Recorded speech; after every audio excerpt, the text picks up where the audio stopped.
Hello students, आज मैं बहुत दिन बाद फिर से लेकर हाजिर हूँ आपके लिए एक नई वीडियो लेसन। इसमें मैं आपको बताऊँगा इंग्लिश के कुछ वर्ड्स जो कि मैंने सेलेक्ट कर रखे हैं, उनकी मीनिंग और उनका यूज़। थोड़ा हिंट दूंगा कि आप इन वर्ड्स को कहाँ यूज़ कर सकते हैं और इनको कहाँ पे और इनकी मीनिंग क्या होगी, ताकि आप इनको अपनी लाइफ में अच्छे से यूज़ कर सकें। और ये वर्ड्स इम्पॉर्टेंट है इन द सेंस कि आपके किसी भी एग्ज़ाम में आपसे वोकैब के most of the competitive exam में वोकैब के क्वेश्चंस आते ही हैं। आपको वर्ड्स की मीनिंग, सिनोनिम्स वगैरह लिखने ही होते हैं, तो उन सब जगहों पे भी ये वर्ड्स आपको देखने मिल सकते हैं। तो इस सेंस में भी ये इम्पॉर्टेंट है। चलिए अब हम देखते हैं, जैसे कि स्क्रीन पे आप अपनी देख रहे हैं, कुछ 10 वर्ड्स मैंने सेलेक्ट कर रखे हैं आप लोगों को बताने के लिए इस वीडियो के लिए।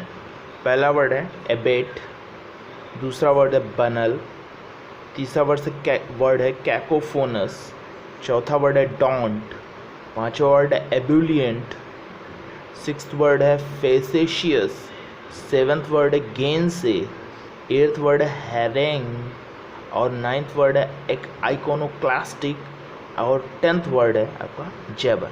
इन्हीं 10 वर्ड्स की आज हम मीनिंग और यूज़ को थोड़ा और समझने का प्रयास करेंगे। आप भी कीजिए, मैं भी करता हूँ। तो अब मैं लिस्ट हटाता हूँ और नीचे हमारी क्या रखी है, Oxford English to English and English to Hindi dictionary, अंग्रेजी हिंदी सबको ऑक्सफोर्ड। तो जैसा कि आप जानते हैं मेरा तरीका, मैं हमेशा एक बुक को बेस बना के चलता हूँ। तो आज चूँकि हमें वोकैब, उनकी मीनिंग और उनका यूज़ समझना है, तो मैं इस स्टैंडर्ड डिक्शनरी जो है इसको आपको, ऑक्सफोर्ड की जो स्टैंडर्ड इंग्लिश डिक्शनरी है, इंग्लिश टू हिंदी, इसका बेस बना के आप इसके आधार पर आपको इन शब्दों का अर्थ समझाऊँ। ठीक, चलिए शुरू करते हैं। तो पहला वर्ड हमारा क्या था, मैंने बताया था आपको, पहला वर्ड हमारा है एबेट।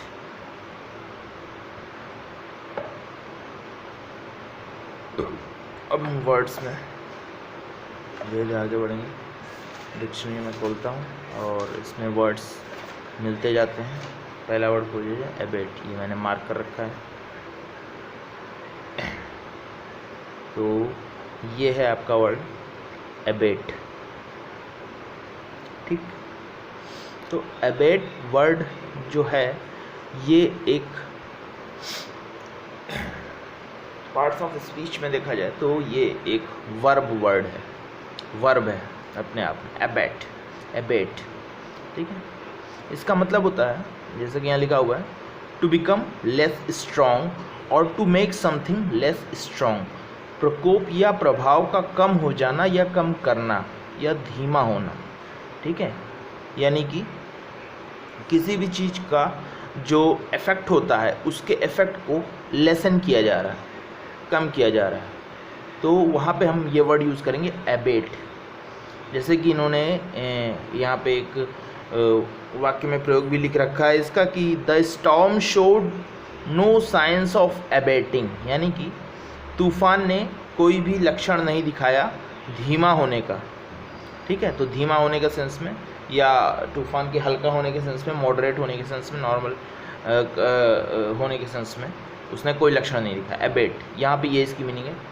या फिर इन्होंने एक और वाक्य में प्रयोग कर रखा है यहाँ पे कि steps are to be taken to abate pollution, कि हमें कदम उठाने पड़ेंगे टू एबेट पोल्यूशन, पोल्यूशन को कम करने के, पोल्यूशन को नलिफाई करने के कदम हमें उठाने पड़ेंगे। तो इस सेंस में भी एबेट का यूज़ हो रखा है, इन्होंने कर रखा है। ठीक, ये हो गया हमारा पहला वर्ड। दूसरा वर्ड हमारा क्या था, दूसरा वर्ड हमारा था बनल। ठीक है, बनल। तो अब बनल को हम देखते हैं, ए से हम आ जाते हैं बी में। इनको भी सारे वर्ड्स को लगभग मैंने मार्क कर रखा है। दूसरा वर्ड आ गया, ये हम आ गए बी में। तो दूसरा वर्ड है आपका बनल।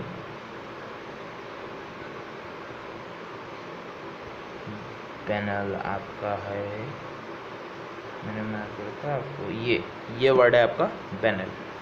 ठीक, ये वर्ड आपका बनल है। तो बनल का मतलब क्या होता है? पहली बात तो बनल पार्ट ऑफ स्पीच में कहाँ आता है? बनल एक एडजेक्टिव वर्ड है आपका। वर्ब मैंने बताया, पहला वर्ड एबेट वर्ब था। वर्ब आपका क्रिया, वर्ब यानी क्रिया। और दूसरा वर्ड ये जो बनल है ये एडजेक्टिव है।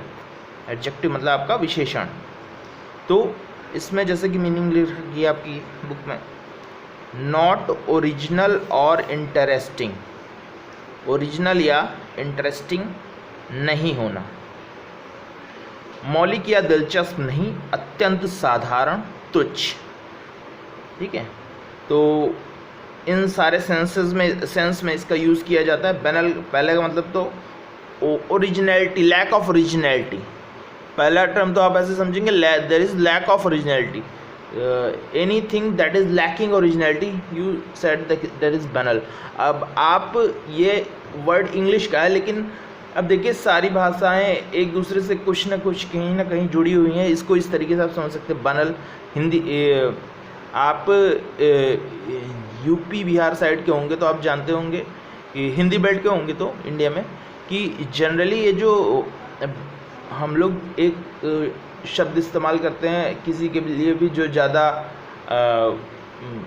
अपने आप को बहुत ही शो ऑफ कर रहा होता है या कुछ कर रहा होता है कि बहुत ज़्यादा बन रहे हैं ये। ठीक है, तो उस तरीके से भी आप समझ सकते हैं। खैर इंग्लिश में ही रहिए। तो बनल मीन्स लैक ऑफ ओरिजिनलिटी।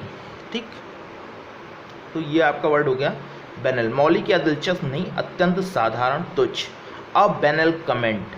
ठीक है, ये इन्होंने एक वर्ड वाक्य में प्रयोग किया, इसका यूज़ किया। ए बनल कमेंट, एक ऐसा कमेंट, एक ऐसी बात कहना जो कि बनावटी हो।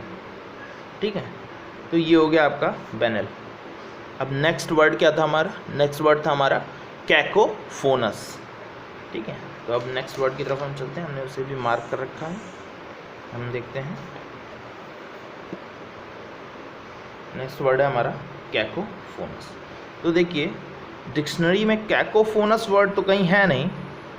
ठीक है, ये वर्ड हमें मिला कैकोफोनी। इसके नीचे कैक्टस, ऊपर कैकल लिखा हुआ है, तो यानी कि कैकोफोनस वर्ड है नहीं यहाँ पे फिलहाल। ऑक्सफोर्ड की डिक्शनरी में यूज़ कर रहा हूँ, सबसे बेस्ट जो मानी जाती है, तो उसमें वर्ड है कैकोफोनस तो नहीं है, क्योंकि सारे वर्ड नहीं करते आप। वर्ड का रूट कभी चेंज करके, कभी उसके लास्ट में जो आप प्रीफिक्स सफिक्स लगाते हैं चेंज करके एक ही वर्ड से कई सारे वर्ड बना सकते हैं। तो इसलिए उन सारों को इंक्लूड करना, बेस वर्ड को इंक्लूड किया जाता है। तो कैकोफोनी इन्होंने लिख रखा है। कैकोफोनी एक नाउन वर्ड है जिसका मतलब होता है a mixture of loud unpleasant sounds, यानी कि तेज और अच्छी ना लगने वाली आवाज़ें या ध्वनियाँ, ऊंचे तेज बजने वाले और अप्रिय स्वर जो कि आपके कानों को अच्छे ना लगे, बेसुरापन, कर्णकटु ध्वनि, कोलाहल। Could not think in the cacophony of rush hour traffic. इन्होंने एक वर्ड कैकोफोनी का प्रयोग भी कर रखा है कि could not think in the cacophony of rush hour traffic. और रश आवर ट्रैफिक यानी कि आप जो है रश आवर यानी कि जब ट्रैफिक खूब ज़्यादा होता है उस समय की ट्रैफिक की आवाज़ के चलते सोच नहीं पा रहा हूँ मैं, इसका ऐसा मतलब है। तो कैकोफोनी हमारा मेन वर्ड नहीं है, हमने मेन वर्ड जो सेलेक्ट कर रखा है वो है कैकोफोनस। तो कैकोफोनी तो नाउन है, लेकिन वर्ड जो कैकोफोनस है वो एडजेक्टिव है आपका। ठीक है, इसका मतलब होता है डिस्कॉर्डेंट और इनहार्मोनियस। ठीक है, कैकोफोनस मतलब डिस्कॉर्डेंट या इनहार्मोनियस। इनहार्मोनियस मतलब आप समझ रहे हैं, हार्मनी मतलब शांति, पीस। तो we are living in harmony, हम शांति में रह रहे हैं, पीस में रह रहे हैं। तो इनहार्मोनियस यानी कि ऐसा बंदा जो कि झगड़ालू स्वभाव का हो तो हम उसे इनहार्मोनियस कहेंगे, ही इज़ इनहार्मोनियस। ठीक है, तो जैसे हम कह सकते हैं एक वाक्य में प्रयोग जैसे कोई लेडी हो जो कि बहुत ही ज़्यादा झगड़ा करती है, बहुत ज़्यादा चीखती चिल्लाती हो, तो उसके लिए हम कह सकते हैं she is a cacophonous lady, और this lady is cacophonous by nature. इस तरीके से हम यूज़ कर सकते हैं। फिर चलिए, ये हो गया। अब अगला वर्ड था हमारा डोंट, डी से, इसको भी मैंने मार्क कर रखा है।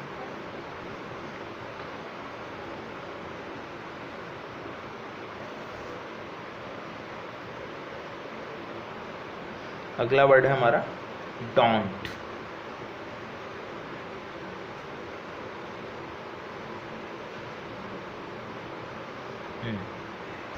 तो डोंट वर्ड हमारा है ये, आपको दिख रहा होगा।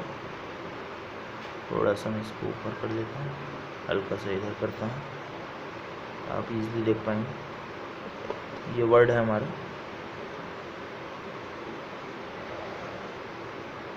ये देखिए, ये वर्ड है हमारा डोंट। ठीक, तो जैसा कि यहाँ लिखा हुआ है, डोंट अपने आप में एक वर्ब है, और इसका मतलब होता है टू फ्राइटन और टू वरी समबडी।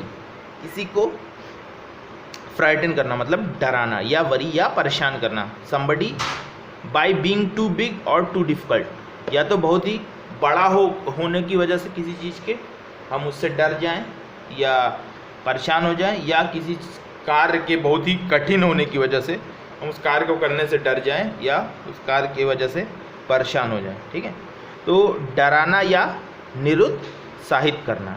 ठीक, ये आपका हो गया डोंट का मतलब। इन्होंने वाक्य में प्रयोग कर रखा है, don't be daunted by all the controls, in fact it's a simple machine. किसी की मशीन के बारे में बात कर रहे हैं कि इसके सारे कंट्रोल्स, कई सारे लाल पीले बटन्स को देख के आप परेशान ना हो। इनफैक्ट इट्स अ सिंपल, ये मशीन चलाने में बहुत ही सिंपल है। अब जिसे कार चलाना नहीं आता, वो कार चलाने के सारे system, steering, gear, clutch, brake, accelerator, इन सबको देख के ही get daunted by seeing the tools to drive the car, तो वो परेशान हो जाता है। तो यहाँ पे इसका ये सेंस में मतलब है। ठीक है, तो टू इसका सिंपल आप कह सकते हैं, डोंट का मतलब इंटीमिडेट होना या फ्राइटन होना। ठीक है, और इसी डोंट से ही बना है एक और वर्ड डोंटलेस। अब डोंटलेस जो वर्ड है, इसका मतलब होता है बोल्ड। बोल्ड याद जानते ना, कि आप किसी को कहते हैं she is a bold lady, bold है, फ्रैंक है, इस तरीके से। तो यहाँ पे ऐसे भी इस डोंटलेस ये अलग वर्ड है, लेकिन मैं बता दे रहा हूँ आपको ज़रा सा। ठीक है, इसके बाद हमारा अगला वर्ड है एब्यूलिएंट। वर्ड सारे मैंने मार्क कर रखे हैं। एब्यूलिएंट अगला वर्ड है हमारा एब्यूलिएंट।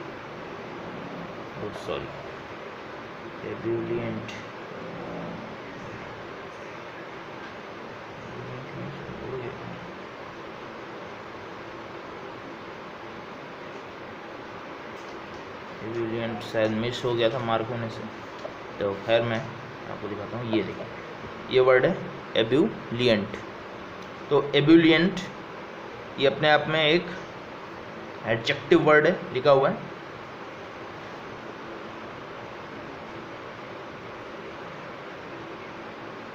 ठीक, एब्यूलिएंट ये अपने आप में एक एडजेक्टिव वर्ड है, ये लिख रखा है इन्होंने। अब इसका मतलब होता है full of confidence and energy, ऊर्जा एवं उत्साह से पूर्ण, जोशीला। कि आदमी के अंदर फुल ऑफ कॉन्फिडेंस है, तो हम उसके लिए बहुत ही उत्साह से परिपूर्ण है, जोशीला है। वो कोई स्पीच दे रहा है या कोई बात कर रहा है आपसे, बहुत ही कॉन्फिडेंटली कर रहा है, बहुत ही अच्छे से बता रहा है। जो बात वो आपसे कह रहा है उस पर उसको पूर्ण विश्वास है। इस तरीके से जब वो बात करे तो हम उसे कहेंगे ही इज़ टॉकिंग एब्यूलिएंटली। ठीक है, उत्साहपूर्वक, उल्लासपूर्वक। एब्यूलिएंटली का मतलब या उत्तेजनापूर्वक। एब्यूलियंस का मतलब होता है जोश, उत्साह या उल्लास या उत्तेजना। ठीक है, तो इन्होंने जो वाक्य में प्रयोग इसका कर रखा है वो बता देता हूँ आपको। He was so ebullient during the presentation that no one notice the gap in his research.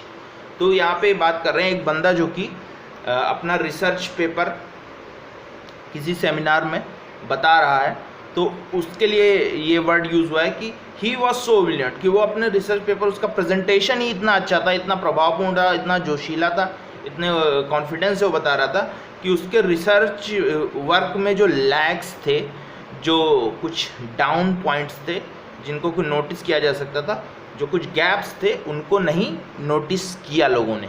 किस वजह से? क्योंकि वो अपनी स्पीच बहुत ही इफेक्टिवली दे रहा था, बहुत ही एबिलियंटली दे रहा था।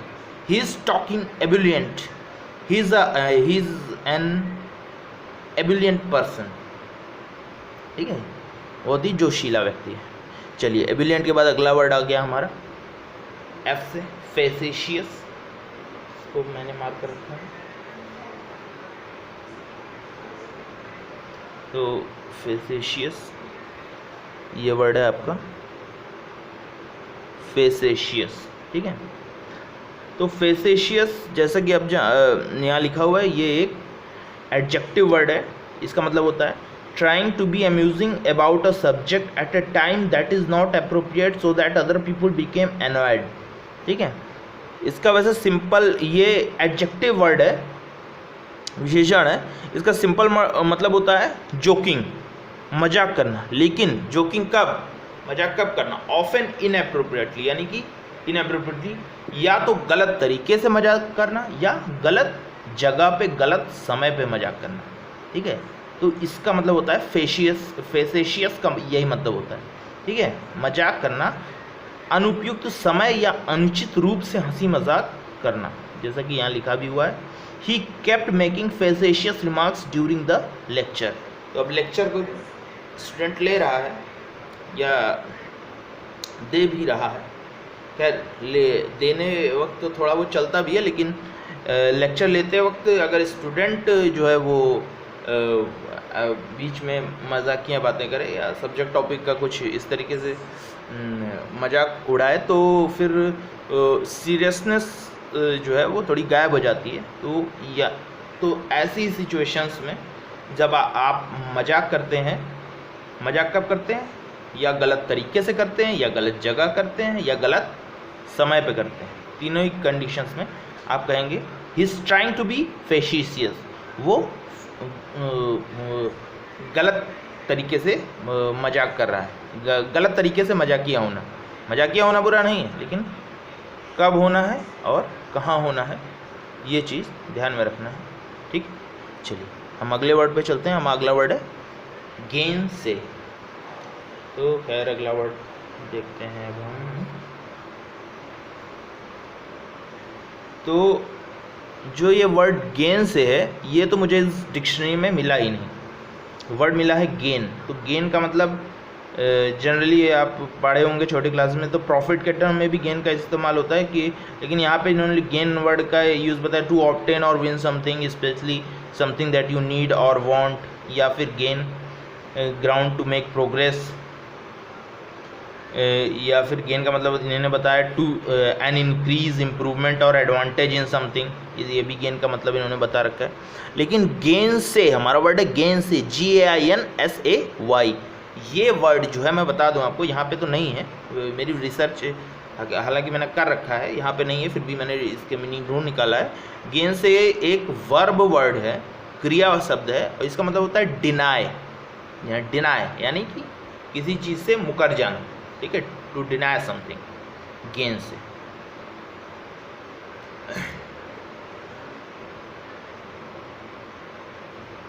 ठीक है, तो ये इसका सिंपल मतलब है गेन से, कि जैसे आप कह सकते हैं वो कोई किसी अपनी बात से शी या ही, जो भी कीजिए, ज़्यादा जेंडर सेंटर्ड बातें नहीं कर रहा हूँ मैं, सिंपली जनरली जो भी ज़बान पे आ जाता है। तो गेन से का मतलब डिनाई होता है, तो जैसे आप कह सकते हो वो अपनी बात से मुकर गया, he gainsaid, he gain said from he had said earlier, और या फिर आप ऐसे कहें he gains say his earlier talks, ठीक है। तो इस तरीके से आप समझ सकते हैं। चलिए अगला वर्ड हम आ जाते हैं जी के बाद H। अगला वर्ड हमारा था हैरेंग, ठीक है। तो देखिए अब हैरेंग जो है, यहाँ पे हैरेंग के दो मीनिंग दिए हुए हैं, हैरेंग 1 हैरेंग 2 करके डिक्शनरी में। तो पहले हैरेंग का मतलब है टू हैरेंग समबडी, मतलब दिया हुआ है to speak in a loud and angry way, यानी कि तेज और गुस्से भरी आवाज़ में बोलना। Often for a long time, ज़्यादा समय तक तेज और गुस्से भरी, यानी कोई यहाँ पे आप जोशीली आवाज़ समझ सकते हैं, जो कि एंग्रियर टोन लिए, गुस्से वाली टोन लिए हुए है। Often for a long time, लंबे समय तक। In order to criticise somebody or something or to try to persuade people to do something, ठीक है। तो यानी कि कोई ऐसी उग्र आवाज़, ऊंची और मतलब तेज़ और उग्र आवाज़ में आप और कटु वचन कहते हुए आप कोई स्पीच दे रहे हो, जोशीला भाषण, जैसे इन्होंने लिख रखा है, उग्र या जोशीला भाषण देना, या ऊंची उग्र आवाज़ में किसी की आलोचना करना, या उन्हें कुछ करने के लिए राज़ी करना, या स्वयं के सही होने का विश्वास दिलाना, ठीक है। तो ये तो हो गया हैरेंग की एक मीनिंग। ये इसको इन्होंने जैसे वर्ड में सेंटेंस में यूज़ कर रखा है, the CEO harangued the employees for not meeting their annual targets. तो ठीक है, सीधी बात है, बॉस है वो अपने एम्प्लॉयज़ को हैरेंग कर रहा है, मतलब उनको डांट भी रहा है, एट अ टाइम उनको एनकरेज भी कर रहा है। तो ये दोनों चीज़ें जब एक साथ हो रही हैं तो वो जोशीला और उग्रता और उसमें गुस्सा और साथ ही तेज़ आवाज़ में बोलना, ये सारी चीज़ें एक साथ जब करता है तो हैरेंग करता है। और यहाँ पे एक बॉस अपने सबऑर्डिनेट्स को हैरेंग कर रहा है, यानी कि उनको डांट भी रहा है, एट ए टाइम उनको मोटिवेट भी कर रहा है कि आप फर्दर और अच्छा करिए, ठीक है। दूसरा मीनिंग हैरेंग का, a long loud angry speech that is critical of somebody or something tries to persuade people to do something। यहाँ पर भी लगभग सिमिलर है, बस थोड़ा सा अंतर है। a long loud angry speech, यहाँ सीधे इन्होंने बता दिया कि एक लंबी जोरदार आवाज़ में गुस्सा भरा भाषण, that is critical of somebody or something, जो कि किसी के बारे में क्रिटिकल हो, किसी बंदे के बारे में या किसी चीज़ के बारे में क्रिटिकली बात की जा रही है उसमें। और tries to persuade people to do something, या ये चीज़ ट्राई करे लोगों को परसुएड करने के लिए कि वो कुछ करें। जैसा कि हिंदी में लिखा, प्रायः सभा आदि में लंबा कटु भाषण जिसमें किसी की निंदा की गई हो या लोगों को कुछ करने के लिए राजी करने की कोशिश की गई हो, उग्र या जोशीला भाषण, ठीक है। ये हमारा वर्ड हो गया हैरेंग।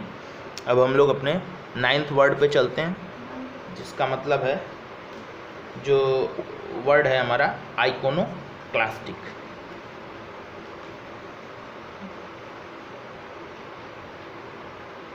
देखिए अब यहाँ पे भी मुझे एग्जैक्ट वर्ड नहीं मिला डिक्शनरी में, वर्ड मिला है मुझे आइकोनोक्लास्ट। तो आइकोनोक्लास्ट एक नाउन है, इसका मतलब होता है a person who does not believe in and is opposed to accepted ideas, और या फिर लिखा है और आइडियाज़ और ट्रेडिशंस एक्सेट्रा, स्वीकृत मान्यताओं, परंपराओं, रिवाजों आदि में विश्वास न करने वाला, रूढ़िगत विचारों का विरोधी, रूढ़ि विरोधी, यानी कि जो पुराने समय से जो भी इस्टेब्लिश ट्रेडिशंस या परंपराएं चली आ रही हैं, जो उनमें बिलीव नहीं करता हो, उन्हें नहीं मानता हो, उसे हम कहते हैं आइकोनोक्लास्टिक। तो आइकोनोक्लास्ट तो अपने आप में नाउन वर्ड है, लेकिन आइकोनोक्लास्टिक जो वर्ड है ये अपने आप में एडजेक्टिव है। तो यानी कि जो आदमी, जो व्यक्ति इस तरीके का हो, जो कि रूढ़िगत बातों को नहीं मानता हो, जो उसके जो वर्षों से मानी जाती रही हों, और वो अपने अलग लीक पे ना चल के लीक से हट कर चलने वाला हो, ऐसा भी आप कह सकते हैं पॉजिटिव सेंस में, लीक पे ना चल कर लीक से हट के चलने वाला हो, उसे हम कहते हैं iconoclastic. He is N iconoclastic person. Iconoclastic word अपने आप में एडजेक्टिव है। इसका एक सिंपल वर्ड है कि वो व्यक्ति प्रहार करता है पुरानी मान्यताओं के ऊपर। पुराने समय से जो मान्यताएं फली फूली हैं, चली आ रही हैं, उन पर वो एक ज़ोरदार प्रहार करता है ऐसा पर्सन जो कि आइकोनोक्लास्टिक होता है। ठीक है, तो ये हमारा हो गया वर्ड आइकोनोक्लास्टिक। अब लास्ट वर्ड पे मैं चलता हूँ। लास्ट वर्ड है हमारा जैबर। अब देखिए जैबर यहाँ हमारे वर्ड हैं। जैबर हमारा वर्ड है, दो यहाँ पे भी जैबर के दो मीनिंग दिए हुए हैं, जैबर 1 जैबर 2। तो जैबर का इन्होंने मतलब लिखा है to talk quickly and in an excited way so that it is difficult to understand what you are saying. उत्साहपूर्वक प्राय इस तरह बात करना कि किसी की समझ में न आए, बकबक करना या अंड बंड बोलना, ये इन्होंने मीनिंग दे रखी। जैबर दूसरी मीनिंग देखिए unclear and lively talk. Unclear अस्पष्ट मगर जोशीली बात, अस्पष्ट परंतु जीवंत बातचीत, निरर्थक बातचीत या अनाप शनाप बकना। ठीक है, तो जैबर भी एक वर्ब है। इसमें ऐसा है कि बात करना बहुत ही तेजी, कुछ लोग जो होते हैं बहुत जल्दी जल्दी बोलते हैं कि उनकी बात नहीं समझ में आती, या फिर जल्दी जल्दी बोलते हैं इस वजह से बात भी नहीं समझ में आती, लेकिन इस वजह से उनकी बात लगता है कि बहुत ही अच्छे से अपनी बात कह रहे हैं, लगता है ऐसा है लेकिन समझ कुछ नहीं आता। या फिर आपसे कोई चाइनीज़ आके बात करने लगे चाइनीज़ में, तो वो भी बहुत ही अच्छे से आपसे बात कर, लेकिन आपको तो कुछ नहीं समझ आने वाला है, तो ऐसी बातों को भी आप कहेंगे जैबर टॉक्स। ठीक है, तो ये हो गया जैबर का मतलब। अब आज की वीडियो में मैं यहीं पे ख़त्म करता हूँ, बहुत लंबी हो गई, सिर्फ 10 वर्ड्स मैंने लिए, लेकिन मुझे उम्मीद है कि ये 10 वर्ड्स आप ये वीडियो देखने के बाद आपको अच्छे से समझ में आ जाएंगे, बाय हार्ट हो जाएंगे। आप अपनी कोशिश जारी रखिएगा, मैं भी अपनी कोशिशें जारी रखता हूँ। धन्यवाद।